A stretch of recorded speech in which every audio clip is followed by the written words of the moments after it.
7 को एक blind murder हुआ था थाना बोरखेड़ा क्षेत्र में, जिसमें सत्यप्रकाश मालव उनके खेत में उनकी संदिग्ध परिस्थितियों में हमें डेड बॉडी मिली थी।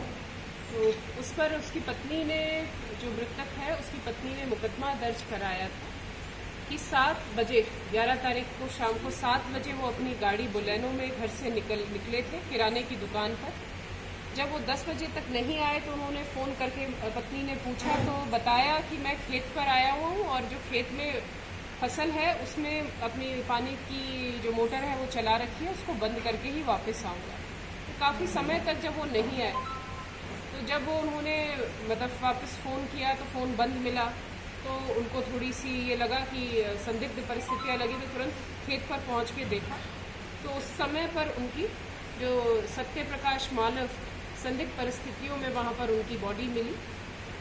तुरंत पुलिस को बुलाया गया, एडिशनल एसपी मौके पर पहुँचे और एसएचओ और जो डिप्टी एसपी है एडिशनल एसपी के नेतृत्व में अलग अलग टीमों का तुरंत गठन किया गया, क्योंकि ये ब्लाइंड मर्डर था। सभी पहलुओं को खंगाला गया, जिसमें कि पर्सनल कोई किसी तरह की रंजिश हो, कोई पारिवारिक रंजिश हो, कोई प्रोफेशनल किसी से लेन देन, पैसों का लेन देन के हिसाब से कोई रंजिश हो, तो सभी तरीकों से हमने उसमें ये अनुसंधान किया। टीम्स अलग अलग गठित की, कुछ आसूचना संकलन किया, तकनीकी रूप से उस पर काम किया। तो लगातार पिछले 15-20 दिनों से लगातार हमारी जो टीम है इसमें काम कर रही थी और फिर हमें सफलता मिली। हमें जब थोड़ा सा पता चला कि ये लोग हो सकते हैं तो हमारी टीम लगातार अनवरत पहले उड़ीसा वहाँ पर ढूंढने गई, नागपुर ढूंढने गई, क्योंकि लगातार जो ये अपराधी हैं, आरोपी हैं,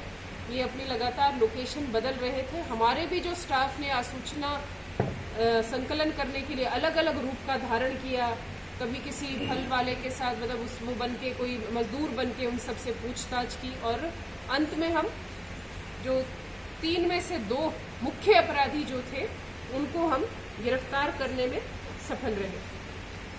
उनका नाम, एक का नाम बनवारी है और जो दूसरा आरोपी है वो है गिरिराज। दोनों जाति बागी, उम्र 30-40 वर्ष के करीब दोनों की, और निवासी ये राजगढ़,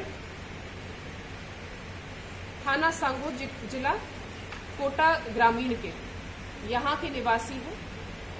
इन्होंने पूछताछ में ये कबूला कि इनके द्वारा ही हत्या की गई है।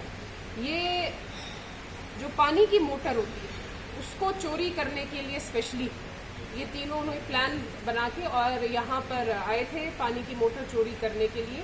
ये सत्यप्रकाश मालव के खेत में थे। उसी समय पर सत्यप्रकाश का आना हुआ खेत में और उसने इनको देखा। रोकने पर पूछताछ की तो उनमें से इन्होंने पूरा ये जब पूछताछ करने लगा तो इन्होंने प्लानिंग से बिल्कुल उसके सर के पीछे जो एक लकड़ी है उससे तेज मारा, जिससे कि उसकी घटनास्थल पर ही मृत्यु हो गई। इस हिसाब से उन्होंने एक इस मर्डर को पूरा अंजाम दिया। इनके विरुद्ध कई मुकदमे दर्ज हैं, हत्या के प्रयास के भी मुकदमे दर्ज हैं, चोरी, हत्या के प्रयास। बनवारी के विरुद्ध तो लगभग 11 मुकदमे दर्ज हैं और गिरिराज के विरुद्ध 5 मुकदमे दर्ज हैं। राजस्थान के बाहर के भी मुकदमे